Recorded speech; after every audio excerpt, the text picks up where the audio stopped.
Adilabad ST reserved నియోజకవర్గంలో BJP 48% ఓట్లు తీసుకోబోతున్నదని చెప్తా ఉంది సర్వే.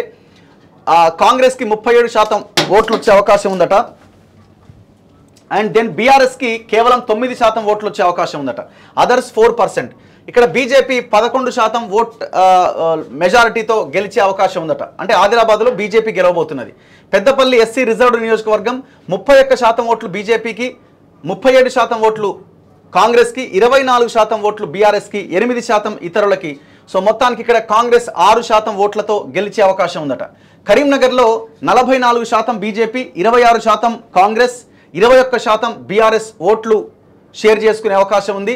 ఇక్కడ 18% ఓట్లతో బండి సంజయ్ భారీ మెజారిటీతో గెలవబోతున్నాడు.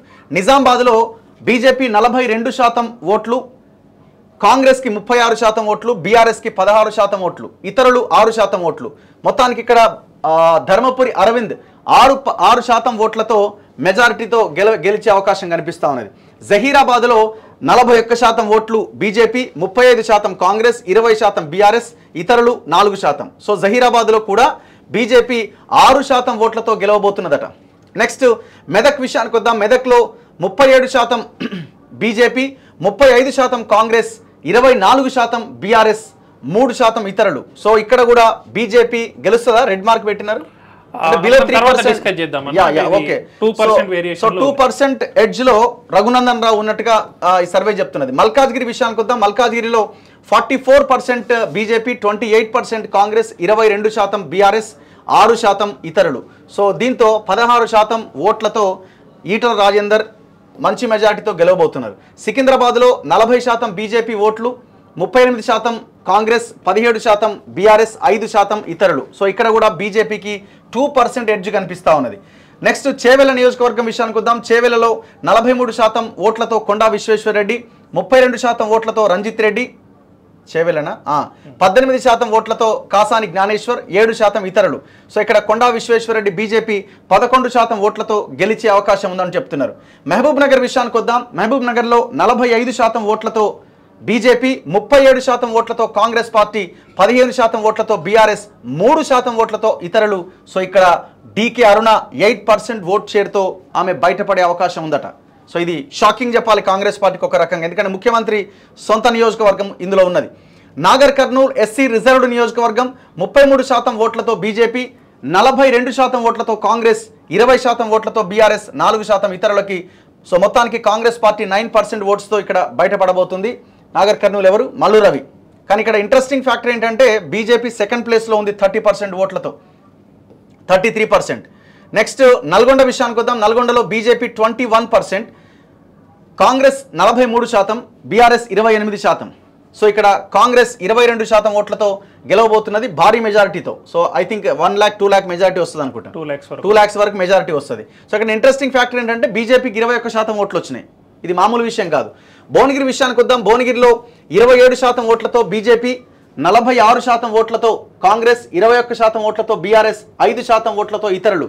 సో భువనగిరిలో కాంగ్రెస్ 19%. సో భారీ మెజారిటీ కదా ఇది. మంచి అంటే వన్ సైడ్ టఫ్ ఉంటదని అనుకున్నాం last, but one side Congress కు సో వన్ సైడ్ కాంగ్రెస్ కి చూపిస్తుందట. ఏది భువనగిరి నియోజకవర్గం దాదాపు 19% ఓట్లతో చామల కిరణ్ కుమార్ రెడ్డి గెలిచే అవకాశం ఉందట. వరంగల్ ఎస్సీ రిజర్వ్డ్ నియోజకవర్గం 30% ఓట్లు బీజేపీ, 40% ఓట్లు కాంగ్రెస్, 21% ఓట్లు బీఆర్ఎస్, 9% ఇతరులు. సో ఇక్కడ కాంగ్రెస్ పార్టీ 10% ఓట్లతో మంచి మెజారిటీతో గెలవబోతుంది. కడియం కావ్య.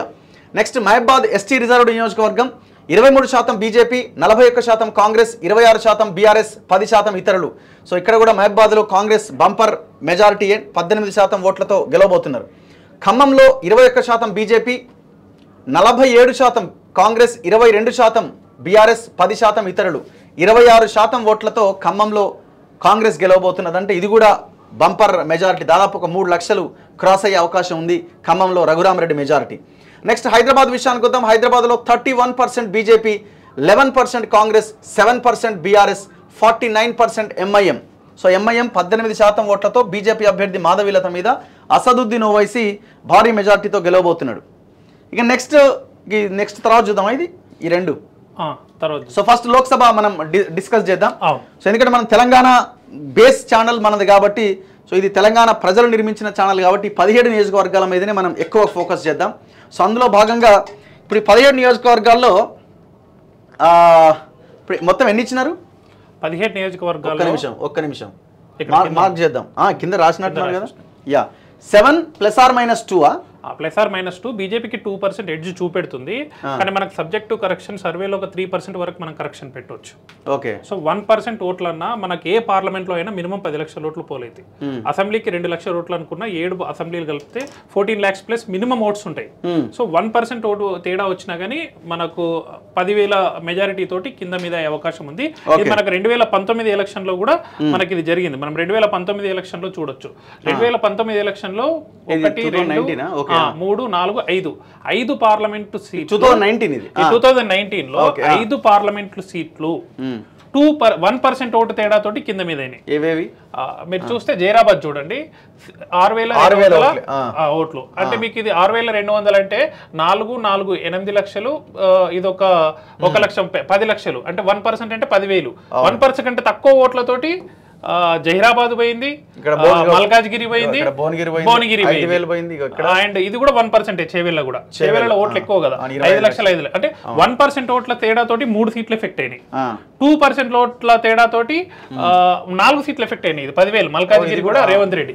సో 1% కంటే తక్కువ ఓట్ల తోటి 4 సీట్లు ఎఫెక్ట్ అయినాయి.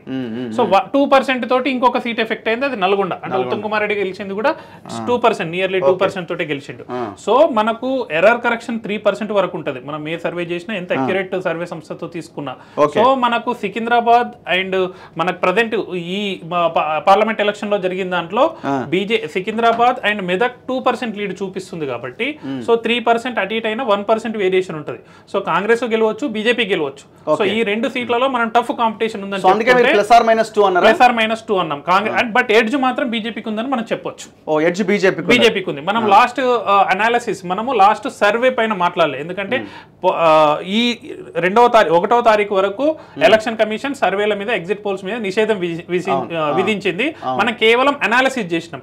2018 అసెంబ్లీలో వచ్చిన ఓట్లు, 19లో వచ్చిన ఓట్లు, అక్కడున్న ఎన్ని మీటింగ్లు జరిగినాయి, ఎన్ని జాయినింగ్లు జరిగినాయి, అక్కడున్న లోకల్ పొలిటికల్ సినారియో ఏముంది అనే దాని మీద మనం అనాలిసిస్ చేసి ఒకసారి కౌంట్ చేస్తే ఇప్పుడు బీజేపీ 1 2 3 4 అంటే పక్కా గెలిచేవి 5 6 7. సో 7. సో ఇక్కడ కూడా మీరు ఎడ్జ్ ఇస్తున్నారు ఈ రెండింటికి కదా, ఈ రెండింటికి ఇస్తున్నారు. ఇది 2% ఈ రెండింటికి ఇస్తున్నారు. సో ఒకవేళ ఇది కాంగ్రెస్ ఇక్కడ గెలవకపోతే వీళ్ళకి 9 వస్తాయేమో. 9 వస్తాయి, బీజేపీకి 9 వస్తాయి, కాంగ్రెస్ కి 7 వస్తాయి. సో ఈ 2 సీట్లలో కనుక కాంగ్రెస్ గెలిచే అవకాశం ఉంటే కాంగ్రెస్ కి 9 వస్తాయి, బీజేపీకి 7 వస్తాయి. ఇంట్రెస్టింగ్ ఉన్నది కదా. మనం లాస్ట్ టైం అనాలిసిస్ చేసినప్పుడు ఆదిలాబాద్ సీటు మనం కాంగ్రెస్ గెలుస్తుంది అనుకున్నాం, సికింద్రాబాద్ కాంగ్రెస్ గెలుస్తుంది అనుకున్నాం. బట్ మనం ఓవరాల్ గా ఎగ్జిట్ పోల్ సర్వే ఫలితాలు తీసుకుంటే, అంటే మనం సర్వే చేసి ఒరిజినల్ గా శాంపుల్స్ వెయిటేజ్ తీసుకొని సోషల్ లిజనింగ్స్, ఇంటర్వ్యూలు, అక్కడ ఉన్న కంప్లీట్ అసెంబ్లీలను కవర్ చేసి ప్రతి బూత్ నుండి శాంపుల్ తీసుకుంటే తెలిసింది ఏంటంటే ఆదిలాబాద్ లో బీజేపీ గెలుస్తుంది. మనం లాస్ట్ టైం చేసిన అనాలిసిస్ లో 2-3 మార్పులు చేసి 11% చూపిస్తున్నారు మళ్ళీ. లాస్ట్ టైం మనం ఏమనుకున్నాం, ఆదిలాబాద్ వరుసగా బీజేపీకి ఇచ్చుకుంటూ వచ్చింది, యాంటీ ఇన్కంబెన్సీ పెరుగుతుండొచ్చు, కొంత లీడర్షిప్ చేంజ్ అయిందా, చైనింగ్స్ బాగా జరిగినాయి, సో గెలవడానికి అవకాశం ఎక్కువ ఉంటుంది కాంగ్రెస్ అని అనుకున్నాం. బట్ సర్వే చేస్తే ఆ రిజల్ట్ లేదు. సో సర్వే చేసిన ఫలితాల్లో కూడా ఒక 3% ఎర్రర్ అంటే పార్లమెంట్ లో it's big number, huge number. So అసెంబ్లీలో మాత్రమే తక్కువ చూపెడుతుంది. సో మనం 2019 ఎలక్షన్ రిజల్ట్ ను చూస్తే కూడా 5 పార్లమెంట్ సీట్లు 2% తోటి ఎఫెక్ట్ అయినాయి, 1% తోటి 4 పార్లమెంట్ సీట్లు ఎఫెక్ట్ అయినాయి. సో 2% తోటి నల్గొండ ఒకటి ఎఫెక్ట్ అయింది. సో ఈసారి కూడా క్లోజ్ ఫైట్ నేను అనుకుంటున్నా 2 పార్లమెంట్ సీట్లలో మాత్రమే వస్తాయి. ఈ 2 పార్లమెంట్ సీట్లలో క్లోజ్ ఫైట్ పక్కన పెడితే చెరొక 7 సీట్లు రావడానికి దరిదాపులో ఫిక్స్ అవకాశాలు ఉన్నాయి. అండ్ మనం అనుకున్నట్టు చాలా వ్యతిరేకత కాంగ్రెస్ పార్టీ మీద ఉంటుందని అనుకున్నాం, కానీ అది సర్వేలలో మాత్రం కనిపిస్తలేదు తెలంగాణలో మటుకు. But coming to assembly elections తో కంపేర్ చేస్తే బీజేపీ చాలా సక్సెస్ అయింది, కాంగ్రెస్ ఫెయిల్ అయినట్టే. ఆ ట్రెండ్ చూస్తే దాన్ని కొనసాగిస్తే బీఆర్ఎస్ ఓట్ బ్యాంక్ అంతా కాంగ్రెస్ తీసుకుంటే కాంగ్రెస్ కు వాళ్ళు చెప్తున్నట్టు 12-13 రావాలి. సో బీజేపీ చాలా పికప్ అయిందని మనం ఈ బేస్డ్ ఆన్ దిస్ నంబర్స్ చూసి మనం మాట్లాడుకోవచ్చు.